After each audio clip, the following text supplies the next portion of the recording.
Hello mga kalabers and welcome back dito sa ating channel Kalabers TV. So in today's video ay share ko sa inyo ang ilang mga tips at sikreto kung bakit nagkaroon ng magandang resulta ang ating pagtatanim ng talong, kung saan nagisilang malusog at nagkaroon po ng maraming bunga. Ito lang naman mga kalabers ay base lang naman sa aking simpleng karanasan sa pagtatanim ng talong dito sa aking munting bakuran. Ang unang tips na may share ko sa inyo ay ang palagiang pagkukultivate ng ating mga lupang pinagtatamnan, dahil napapanatili nito ang magandang flow ng hangin dito sa lupa na nakakatulong sa paglaki ng ating mga pananim. Isa pa, pinapanatili nito ang magandang moisture dito sa lupa. Isa pang ang magandang practice na ginagawa ko sa aking bakuran ay ang paggamit ng mga tuyong dahon bilang ginagawang mulch. Ang ginagawa ko, itong mga pinaggapasan ng mga damo ay iniipon ko po ito at pinatutuyo ng ilang araw bago gamitin bilang isang mulch.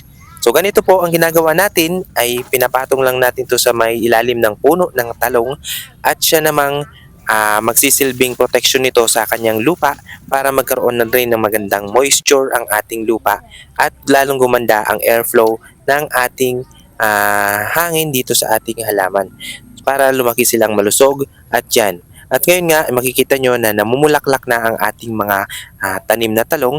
So yan, at ayan, makikita nyo na napakaganda na ng kanilang mga bunga. Dati ang ginagawa ko mga kalabers ay palagian ko itong sinusunog. Yung mga pinagapasan ng damo ay sinusunog ko ito. Saka ko ito hinahalo sa lupa na para bang charcoal o uling or mga carbonized na. Which is maganda naman siyang gawin. So maganda itong gawin na paglalagay ng mga pinatuyong dahon or even nga yung mga sariwang dahon na pinagapasan natin ay pwede na nating ilagay dito agad kasi matutuyo lang din naman siya dito sa ilalim ng puno. So yun nga po mga kalabers, ganito na yung naging itsura niya. So ayan, sa isang tangkay niyan napakaraming mga bunga mga kalabers. So ayan, no, kita nyo naman yung resulta ng ganitong sekreto ng pag-aalaga ng ating tanim na mga talong. So isa pa nga din sa madalas kong ginagawa ay ang pagpo-pruning o ang pagtatanggal ng mga dahon sa ilalim or yung tinatawag din nating defoliation. So pagbabawas ng mga dahon ng ating tanim na mga talong. So magandang paraan din to para makagkaroon ng magandang airflow dito sa ating halaman. So hindi sila parang nagsisiksikan na parang nag-aanohan. Kasi kaya nga sa pagtatanim, 'di ba mga kalabers, nagpa-practice din tayo ng proper distancing ng ating mga tanim. Bali nga pala nagtanim ako dito mga kalabers, direkta dito sa lupa. Bali transplant ko na lang pala dito sa lupa. At yung iba naman ay nagtanim din ako sa mga sako. So yung mga ginagawa natin sa mga tinatanggal nating na dahon ay pinapatong lang din natin dito sa ilalim niya. So matutuyo lang din naman ito ng ilang araw at magiging mapataba. So yun, ugaliin lang naman natin na magbawas palagi ng mga dahon sa ilalim. So yun, para hindi natatamaan yung mga bunga at maganda nga yung airflow na sinabi natin kanina. So yun, may mga tutorial tayo mga kalabers dito kagaya ng pagpo-pruning. Mayroon tayong mga video dito, mga tagal ng video ng mga Y pruning and top pruning para sa ating mga talong. So i-watch out nyo na lang po dito sa ating channel. Hanapin nyo na lang po dito at ipa-flash ko rin po dito sa ating screen. Ano po yung ating mga link ng ating video. So yun mga kalabers, at kung bago lang din kayo sa ating channel at first time nyo rito, wag na pong kalimutang mag-subscribe, i-like, i-share ang ating video at mag-comment na rin kayo kung meron kayong mga katanungan at kung papaano mapapaganda at mapapalusog ang ating mga tanim na talong at iba pang mga halaman.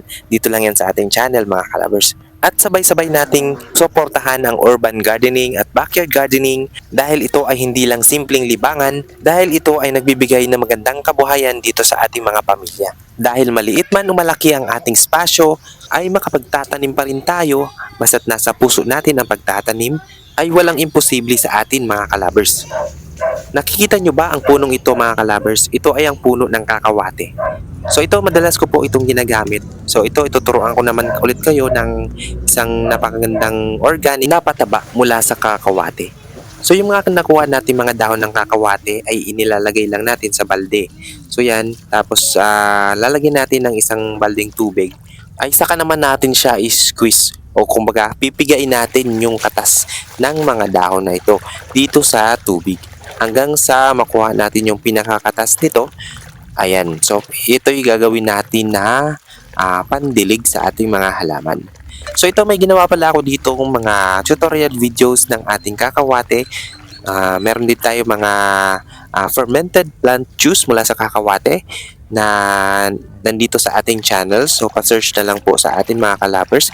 So, napakalaking tulong nito mga videong ito para sa pagtatanim natin ng mga ganitong uri ng mga gulay at halaman ang ituturo ko sa inyo mga kalabers. So, yan, pag nakita na natin na ito na bigang-biga na o halos nakuha na natin yung katas natin ito, at pwede natin itong dagdagan ng ating organic materials na molasses.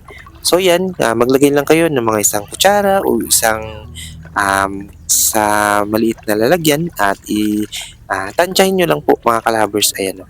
So yan, tapos ihalo-haluin lang natin yung ating molasses dito sa ating piniga na kakawate. Actually mga kalabers, pwede nyo itong ibabad ng matagal.